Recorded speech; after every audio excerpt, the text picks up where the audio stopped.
Hello everyone, কি অবস্থা সবার? আমি সাইফুর রহমান ইতালি থেকে বলছিলাম। নতুন একটি ভিডিওতে আপনাদেরকে স্বাগতম। আজকের ভিডিওটি হলো, যারা 2026 সালে ইতালিতে আবেদন করেছিলেন, বিশেষ করে সিজনাল ভিসায়, আপনাদের ক্লিক ডে সম্পূর্ণ শেষ, অর্থাৎ 2026 সালের ক্লিক ডে শেষ, আর উঠবে না।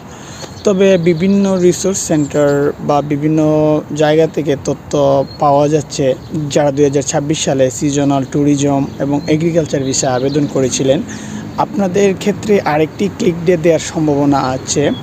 কারণ হলো 2026 সালে এই ক্যাটাগরিতে যারা আবেদন করেছিলেন, আপনাদের আবেদনগুলো নাকি কোটার মধ্যে পড়ে নাই। অর্থাৎ অনেকের আবেদন এই 2026 সালের যে কোটাগুলো আছে ওই কোটার মধ্যে পড়ে নাই, যে কারণে তাদের কোটা পূরণ হয় নাই।